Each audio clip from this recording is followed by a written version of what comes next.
Okay, sekarang kita akan masuk kepada jisim dan inersia. Okay, jisim saya tak nak terangkan sebab benda tu kamu tahu. Okay, inersia ini adalah sifat semula jadi sesuatu objek itu untuk mengekalkan keadaan asal dia. Contoh, kalau dia sedang bergerak, dia nak kekalkan keadaan bergerak itu. Ataupun kalau dia sedang pegun, dia nak kekalkan keadaan pegun. Maksudnya keadaan yang tidak bergerak. Okay. Okay, sekarang kita pergi yang pertama iaitu inersia pegun. Maksudnya tidak bergerak. Okay, keadaan asal objek yang pegun. Okay, mengikut eksperimen ini, okay, duit shilling kita letak atas kertas atau apa-apa. Yang ni saya guna kertas saja. And then tu shilling 20 sen. Okay, apabila kita tarik laju-laju kertas ini, shilling itu akan jatuh ke bawah. So, sekarang kita tengok. Okay. Ini bermaksud inersia pegun. Duit shilling ini mengekalkan keadaan pegun, keadaan tidak bergerak, iaitu turun ke bawah. Kalau dia bergerak, dia akan ikut kertas itu. Tapi tak. Dia kekalkan keadaan asal dia, iaitu pegun. Bila dia kekalkan pegun, sebab shilling itu berada di sini, so dia jatuh ke bawah. Tengok ya, shilling tu jatuh ke bawah. Sebab dia nak kekal ke keadaan asal dia yang tidak bergerak. Okay. Seterusnya, kita pergi kepada inersia gerakan. Okay. Inersia gerakan ini bermaksud sesuatu objek itu mengekalkan keadaan asal dia yang bergerak. Okay. Contoh, saya bagi kat sini. Okay, kita nampak. Yang C. Bas dan penumpang. Okay, sebab tu saya bagi contoh bas dengan kamu. Siapa yang pernah naik bas lah kan. Apabila bas itu bergerak, sebenarnya kita sama-sama bergerak dengan bas. Cuma kita tak sedar lah, kita bergerak. Tiba-tiba apabila bas tersebut macam dia berhenti dengan tiba-tiba, kalau kamu perasan, badan kamu akan tiba-tiba tersentak ke depan macam orang ni. Kenapa? Sebab kita nak kekalkan keadaan asal badan kita iaitu bergerak tadi bersama dengan bas. Sebab itulah kita nampak seperti kita tersentak ke hadapan. Penumpang di dalamnya berbas bersama bas. Penumpang apabila bas turut berobjek sama ada dalam keadaan ban ke hadapan. Akibatnya, penumpang terhumban ke... Itu yang kita nampak. Itu inersia. Dia kekalkan asal. Kalau keadaan asal dia bergerak, dia nak kekalkan keadaan bergerak. Contoh sos cili yang saya bagi. Okay. Kalau sesiapa yang biasa macam keluarkan sos daripada peti ais ke dekat mana-mana kan, sos tu susah nak keluar. So, apa yang kita buat kalau sos tu susah nak keluar, kamu akan goncang-goncang, ketuk-ketuk botol tu. Sehingga sos tu keluar. So, bila kita stop goncang, kita stop ketuk, tapi sos tu tetap keluar. Kenapa? Dia nak kekalkan keadaan asal tadi yang dia bergerak keluar. Itu kita panggil inersia. Okay. Sekarang, yang ni tak apa. Okay, ini adalah Isaac Newton. Okay, yang jumpa tentang hukum gerakan Newton ini. Okay, ini contoh dia. Inersia satu objek dipengaruhi oleh jisim objek tersebut. Okay, semakin besar jisim, semakin besar inersia tersebut. Maksudnya kat sini, okay, saya ambil contoh lah. Okay, ini adalah buaian. Kalau kita pergi playground tu kan ada buaian kan. Okay, kalau ada 2 orang manusia, okay, 2 orang, seorang tu kurus. Okay, sebab tu dia jisim dia kecil. Seorang tu badan besar, so jisim dia besar. Apabila kita nak main buaian dengan badan, contohlah, kamu kena tolak kawan kamu. Yang mana satu kita senang tolak? Yang ni senang tolak. Sebab apa? Jisim dia kecil.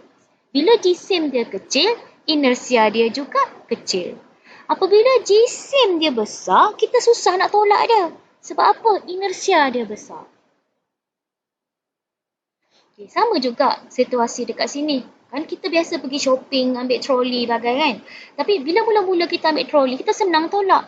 Tapi kalau kita dah shopping banyak, dah penuh, kita susah nak tolak. Kenapa susah nak tolak? Sebab jisim troli ni besar. Apabila jisim dia besar, bermaksud inersia dia juga besar. Okay, yang ni eksperimen yang saya minta kamu buat tu lah yang ada dalam buku Science Process Scale. Siapa yang boleh buat, cuba buat. Nanti saya akan bagi jawapan kemudian. Tapi kalau boleh, cubalah buat. Okay. Ada dua jenis kesan inersia dalam kehidupan. Satu adalah positif. Maksud positif ni dia beri kita manfaat ataupun kebaikan. Okay, contoh, kepala tukul yang longgar boleh diketatkan dengan menghentak-hentakkan bahagian pemegang tukul pada permukaan keras.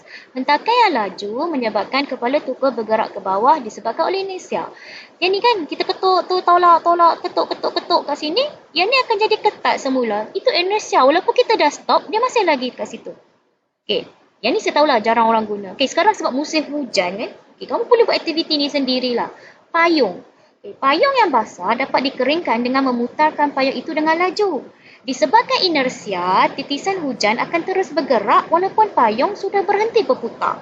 Maksudnya, okay, sekarang hujan, kamu keluar, ambil payung, basahkan payung, and then kamu cuba putar-putar-putarkan, and then kamu stop. Kamu akan dapat lihat air, titisan dekat sini akan tetap bergerak untuk jatuh ke bawah atau keluar daripada permukaan payung. Itu bermaksud inersia. Positif, beri kita kebaikan. Okay. Yang kedua adalah inersia yang memberi kita keburukan, negatif. Okay. Sebab tu kita panggil negatif, keburukan. Okay. Yang ni yang saya bagi contoh tadi. Kalau kamu, okay, contohlah kalau macam siapa yang biasa naik kereta dengan ayah kan, kita wajib pakai seat belt tau. Kenapa? Kita nak kurangkan kesan. Okay. Pertama, apabila kita drive, badan kita akan bergerak bersama dengan kenderaan tersebut. Tak kira lah lori ke, basikal ke apa kan. Kalau tiba-tiba kita brake, kalau kamu perasan, tak kisah kan, motosikal pun, kalau kita brake tiba-tiba, badan kita akan ke depan macam pakcik baju purple ni. Sebab apa? Inersia. Inersia gerakan badan itu untuk mengekalkan keadaan asal dia. Dia nak bergerak sama dengan kenderaan. Dia ingat yang dia bergerak, tu yang dia ke depan. Sebab tu kita mesti pakai seat belt. Kalau kita tak pakai seat belt, kamu akan terhumban keluar dan kamu akan antara dua, hidup ataupun mati. Kalau hidup pun mungkin tak tahulah nak cakap apa kan.